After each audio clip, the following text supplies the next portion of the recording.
ദൈവത്തിൻ്റെ ത്രിയേക നാമം വാഴ്ത്തപ്പെടുമാറാകട്ടെ. ഈ പ്രഭാതവും നമുക്ക് ദൈവത്തോട് ചേർന്ന് ആരംഭിക്കാം. ഇന്നത്തെ വായനഭാഗം യിരെമ്യാ പ്രവചനം 1-2 അധ്യായങ്ങൾ. ഇന്നത്തെ ചിന്തയ്ക്കായി യിരെമ്യാവ് 2 അധ്യായം 9 വാക്യം. അതുകൊണ്ട് ഞാൻ ഇനിയും നിങ്ങളോട് വ്യവഹരിക്കും, നിങ്ങളുടെ മക്കളുടെ മക്കളോടും ഞാൻ വ്യവഹരിക്കും എന്ന യഹോവയുടെ അരുളപ്പാട്. യഹൂദ എന്ന സ്വതന്ത്ര രാജ്യത്തിൻ്റെ അവസാന നാളുകളിലെ നിർണായക കാലഘട്ടത്തിൻ്റെ പശ്ചാത്തലത്തിൽ പ്രവചിക്കപ്പെട്ട സന്ദേശങ്ങളാണ് യിരെമ്യാ പ്രവാചകന്റെ പുസ്തകത്തിൽ നാം കാണുന്നത്.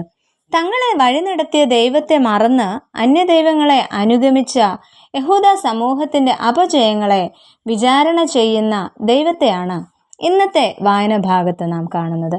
പിതാക്കന്മാരെ വഴി നടത്തിയ ദൈവത്തെ മറന്നുകളഞ്ഞ് തങ്ങളുടെ താൽക്കാലിക ജീവിത സുഖങ്ങളിൽ സന്തോഷിക്കുന്ന ദൈവജനത്തിനുള്ള ന്യായവിധിയുടെ മുന്നറിയിപ്പാണ് ഇവിടെ യിരെമ്യാ പ്രവാചകൻ നൽകുന്നത്. ദൈവം തൻ്റെ ജനത്തെ ന്യായം വിധിക്കുന്നതിനുള്ള കാരണങ്ങളെക്കുറിച്ചാണ് പ്രവാചകൻ ഈ ഭാഗത്ത് പറയുന്നത്. ആ ഭാഗത്തു നിന്ന് 2 ചിന്തകൾ പങ്കുവെക്കട്ടെ. ഒന്നാമതായിട്ട്, പിതാക്കന്മാരുടെ ദൈവത്തെ അകറ്റി വ്യർത്ഥമായതിനെ സ്വീകരിക്കുന്ന ദൈവജനം. ലോകത്ത് മറ്റൊരു ജനതയും ചെയ്യാത്ത ദൈവ നിഷേധമായിരുന്നു തൻ്റെ ജനം ഇവിടെ ചെയ്യുന്നത് എന്നായിരുന്നു പ്രവാചകൻ പറഞ്ഞത്. മറ്റു സമൂഹങ്ങളെ നിരീക്ഷിക്കുവാനും തങ്ങളുടെ പൂർവികർ പകർന്നു തന്ന വിശ്വാസത്തിൽ അവർ സ്ഥിരപ്പെട്ടിരിക്കുന്നത് എങ്ങനെയെന്ന് മനസ്സിലാക്കുവാനും ഇവിടെ ദൈവം പ്രവാചകനിലൂടെ ആവശ്യപ്പെടുന്നു. ജീവജലത്തിൻ്റെ ഉറവയെ ഉപേക്ഷിച്ച് പൊട്ടക്കിണറുകളെ കുഴിക്കുന്ന സമൂഹത്തോടാണ് ഇവിടെ യഹൂദ സമൂഹത്തെ ഉപമിച്ചിരിക്കുന്നത്. അതിനാൽ ദൈവത്തെ ഉപേക്ഷിച്ചു കൊണ്ടുള്ള അധ്വാനം വ്യർത്ഥമാണെന്നും അത് തലമുറകൾ നഷ്ടമാകുന്നതിന് കാരണമായി തീരുമെന്നുമാണ് പ്രവാചകൻ ഇവിടെ ജനത്തെ ഓർമ്മിപ്പിക്കുന്നത്.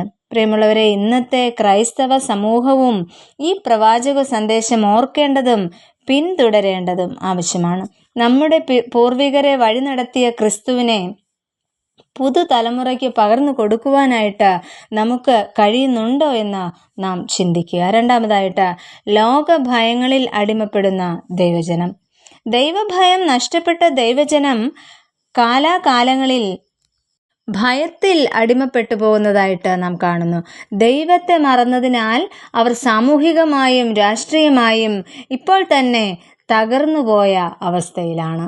ദൈവബോധം നഷ്ടപ്പെടുമ്പോൾ ആ ജനത മറ്റ് അടിമത്തങ്ങളിലേക്ക് വഴുതി വീഴുമെന്നത് ഉറപ്പായ കാര്യമാണ്. അങ്ങനെ അവർ തകർച്ചയിലേക്ക് ആണ്ടുപോകുന്നു. ഇത് ഇന്നത്തെ സമൂഹത്തിലും നമുക്ക് കാണാവുന്നതാണ്. എന്നാൽ നമ്മുടെ ക്രൈസ്തവ സമൂഹത്തിലും ഈ അപജയം ഉണ്ടാകുന്നുണ്ടോ എന്ന് നാം ചിന്തിക്കേണ്ടത് ആവശ്യമാണ്. ദൈവഭയം എന്ന വസ്തുതയ്ക്ക് കോട്ടം തട്ടുമ്പോൾ കുടുംബ ബന്ധങ്ങളിൽ ഉലച്ചിൽ സംഭവിക്കുന്നുണ്ടോ? നമ്മുടെ പുതുതലമുറകൾ ഏതെങ്കിലും രീതിയിലെ അടിമത്തങ്ങളിൽ ആണ്ടുപോകുന്നുണ്ടോ എന്ന് നാം ഒന്ന് ശോധന ചെയ്യുക. പ്രിയ ദൈവജനമേ, നമ്മുടെ ദൈവവിശ്വാസം മുറുകെ പിടിച്ചുകൊണ്ട് തുടർന്നും മുന്നോട്ട് നമുക്ക് യാത്ര ചെയ്യാം. അതിന് ദൈവം നമ്മെ ഓരോരുത്തരെയും സഹായിക്കട്ടെ. നമുക്ക് പ്രാർത്ഥിക്കാം. പ്രിയ കർത്താവേ, പിതാക്കന്മാരിലൂടെ ഞങ്ങൾക്ക് പകർന്നു നൽകിയ വിശ്വാസ മൂല്യങ്ങൾ ചോർന്നു പോകാതെ അത് സംരക്ഷിക്കുന്നവരാക്കി ഞങ്ങളെ അവിടുന്ന് തീർക്കണമേ.